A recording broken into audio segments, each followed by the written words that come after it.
पुरानी मान्यताओं के अनुसार रावण की नाभि में अमृत था। जब तक भगवान श्री राम ने रावण की नाभि में वार नहीं किया तब तक रावण की मृत्यु नहीं हुई।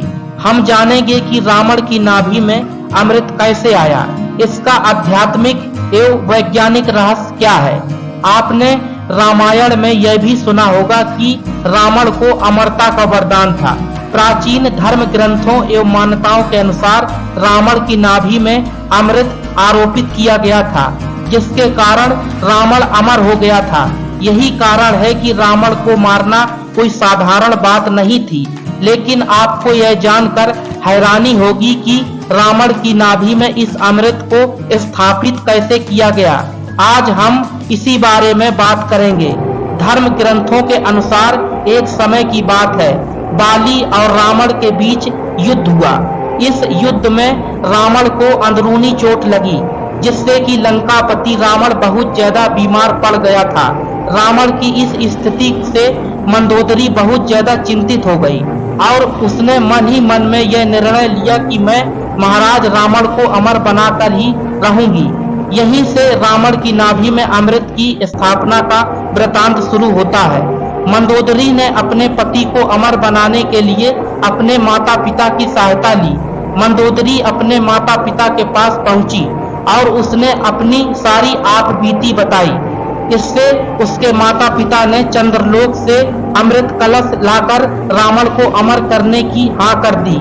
लेकिन समस्या यह थी कि मंदोदरी के पास उड़ करके जाने की शक्ति नहीं थी, लेकिन मंदोदरी की माँ के पास यह शक्ति थी।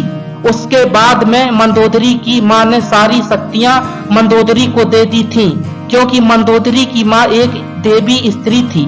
मंदोदरी की माँ से मंदोदरी ने शक्तियां प्राप्त करके वह चंद्रलोक चली गई। चंद्रलोक में जा करके मंदोदरी ने चंद्रदेव के सामने अपनी पति यानी कि लंकापति रावण की दीर्घायु के लिए पूजा का बहाना बनाने का ड्रामा रचा। चंद्रदेव तथा वहां के देवता इस बात को समझ नहीं पाए कि मंदोदरी की चाल क्या है, मंदोदरी यहाँ क्यों आई है। वैसे तो साधारण व्यक्ति इस अमृत कलश के कुंड को नहीं चुरा सकता, क्योंकि मंदोदरी के पिता द्वारा उसे स्वर्गलोक में स्थापित किया गया था। वह भी बहुत ही चमत्कारिक तथा विद्युत शक्तियों के द्वारा इस कलश को स्थापित किया गया था, जिससे कि कोई भी व्यक्ति इसे नहीं ले जा सकता। यदि कोई व्यक्ति आकाश मार्ग से उड़कर भी आता है तो इसके नीचे से बहुत सारी विषैली गैसें निकलती हैं, जिससे उसकी मृत्यु हो जाती है। और यदि कोई व्यक्ति इसके पास चलकर भी जाए तो भी उसकी मृत्यु निश्चित होती है, क्योंकि इनके चारों ओर गर्म लावा निकलता रहता है।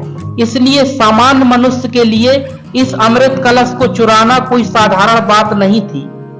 चंद्रलोक का एक नियम है कि चंद्रदेव साल में एक बार अश्विन मास की पूर्णिमा शरद पूर्णिमा के दिन इस अमृत कलश को वहां से निकालते हैं तथा धरती वासियों के कल्याण के लिए कुछ बूंदें धरती पर गिराते हैं।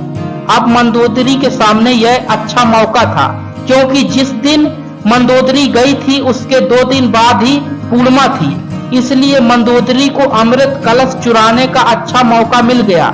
जैसे ही पूर्णिमा की रात्रि को चंद्रदेव ने अमृत कलश वहां से बाहर निकाला, तभी रावण की पत्नी मंदोदरी ने मौका पाकर के अमृत कलश को चुरा करके भागने लगी, जिसके कारण देवताओं को इसका पता चल गया और देवताओं ने मंदोदरी का पीछा किया। पीछा करने पर मंदोदरी बहुत ज्यादा ही घबरा गई और उसने अमृत कलश को देवलोक में खिड़की में अमृत कलश को छोड़ दिया तथा उसमें से अमृत की कुछ बूंदों को अपनी अंगूठी में भर करके उसके ऊपर ग्रह का नग लगा दिया और अपने साथ लेकर आ गई। मंदोदरी अमृत लेकर धरती लोक पर पहुंच गई थी।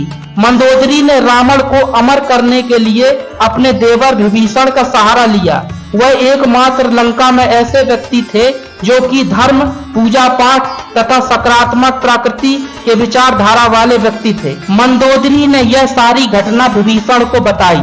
पहले तो विभीषण ने उसका विरोध किया, मगर मंदोदरी के बहुत समझाने के बाद वह तैयार हो गया। लेकिन विभीषण ने एक शर्त रखी कि इस बात का पता हमारे दोनों के अलावा और किसी को नहीं होना चाहिए। इस बात से रावण की पत्नी मंदोदरी भी सहमत हो गई और उन्होंने शरद पूर्णिमा के दिन ही इस अमृत की बूंद को रावण की नाभि में अमृत स्थापित करने का निर्णय लिया।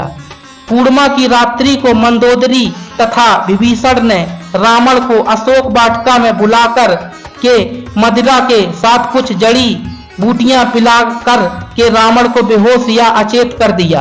रावण के अचेत होने के बाद कमल नाल पद्धति द्वारा विभीषण ने उस अमृत की बूंदों को रावण की नाभि में स्थापित कर दिया, जिसके कारण रावण अमर हो गया।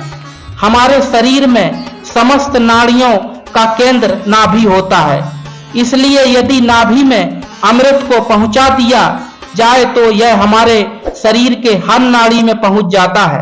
इसलिए विभीषण ने नाभि को भी चुना, इससे रावण अमर हो गया था।